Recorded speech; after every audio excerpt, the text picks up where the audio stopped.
তোমরা নামাজ প্রতিষ্ঠা করো, যাকাত আদায় করো। যারা আমার সামনে অবনত হয় তাদের সাথে মিলে তোমরাও আমার আনুগত্য স্বীকার করো। এই কিতাব কেবল তাদের জন্যই পথ প্রদর্শক, যারা না দেখে আল্লাহ তাআলাকে বিশ্বাস করে, যারা নামাজ প্রতিষ্ঠা করে। তাদের আমি যা কিছু দান করেছি তারা তা থেকে আমারে নির্দেশিত পথে ব্যয় করে। হে ঈমানদার ব্যক্তিরা, তোমরা সবর ও নামাজের মাধ্যমে আল্লাহর কাছে সাহায্য চাও।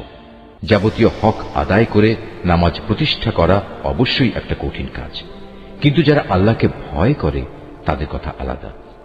যখন আমি বনী ইসরায়েলদের কাছ থেকে এ মর্মে প্রতিশ্রুতি নিয়েছিলাম যে তোমরা আল্লাহ তাআলা ছাড়া অন্য কারো ইবাদত করবে না এবং মাতা পিতার সাথে সৎ ব্যবহার করবে, আত্মীয় স্বজন এতিম মিসকিনদের সাথে ভালো ব্যবহার করবে, মানুষদের সুন্দর কথা বলবে, নামাজ প্রতিষ্ঠা করবে, যাকাত প্রদান করবে, কিন্তু এ সত্ত্বেও তোমাদের মধ্যে সামান্য কিছু সংখ্যক লোক ছাড়া অধিকাংশই অতঃপর সেদিন ফিরে গেছ।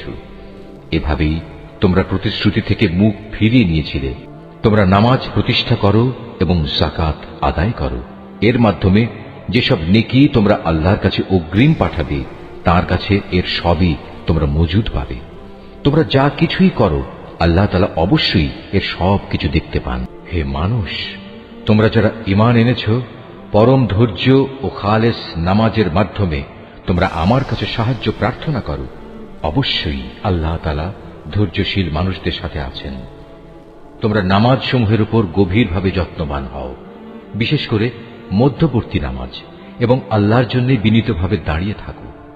অতঃপর যদি তোমরা ভীতিপ্রদ কোনো অবস্থার সম্মুখীন হও তখন প্রয়োজনে তোমরা নামাজ পড়বে পায়ের উপর দাঁড়িয়ে কিংবা সওয়ারির উপর থাকা অবস্থায়। তারপর তোমরা যখন নিরাপদ হয়ে যাবে তখন আল্লাহ তাআলাকে স্মরণ করো, যেভাবে আল্লাহ তাআলা তাকে স্মরণ করার নিয়ম শিখিয়েছেন, যার কিছুই তোমরা ইতিপূর্বে জানতে না।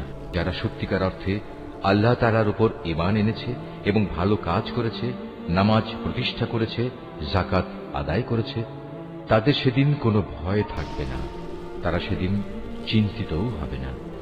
তোমরা যখন সফরে বের হবে তখন তোমাদের যদি এ আশঙ্কা থাকে যে কাফেররা নামাজের সময় আক্রমণ করে তোমাদের বিপদগ্রস্ত করে ফেলবে, তাহলে সে অবস্থায় তোমরা যদি তোমাদের নামাজ সংক্ষিপ্ত করে নাও তাতে তোমাদের কোনোই দোষ নেই।